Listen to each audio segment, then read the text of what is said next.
Good morning guys, কি খবৰ? আশা কৰোঁ সকলো ভালেই আছে।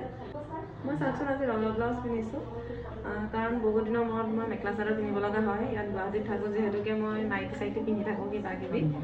তো এতিয়া মা দেউতা আহিছে কাৰণে মেখেলা চাদৰ পিন্ধিব লগা হৈছে। মই ব্লাউজখিনি বিচাৰি বিচাৰি নাপালোঁ। এইটো বিহুত মই কিনিছিলোঁ, বিহু ড্ৰেছৰ লগত ফটোশ্বুট কৰিবৰ কাৰণে।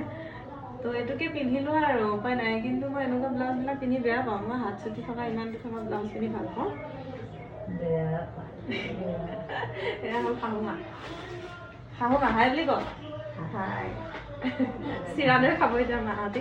মই চিৰা দৈ ধুওঁ এতিয়া ৰসগোল্লাৰ লগত। মাহঁত আহিব বুলি একেবাৰে মই দৈ পেকেট এটা আনি থৈছোঁ, আৰু এই ৰসগোল্লা আনি থৈছোঁ, দেখিছেনে নাই মা? এয়া ৰসগোল্লা কিনি আনি থৈছোঁ, কাকো দিয়াই নাই খাবলৈ। ছোৱালীজনীয়ে কালি বিচাৰিছিলে, মই ক'লো নালাগে খাবলৈ।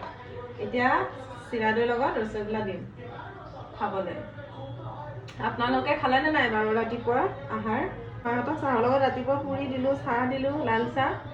এতিয়া আৰু চিৰা দৈ দিওঁ, তাৰপিছত মই ভাতৰ যোগাৰ কৰিম, মানে দুপৰীয়া।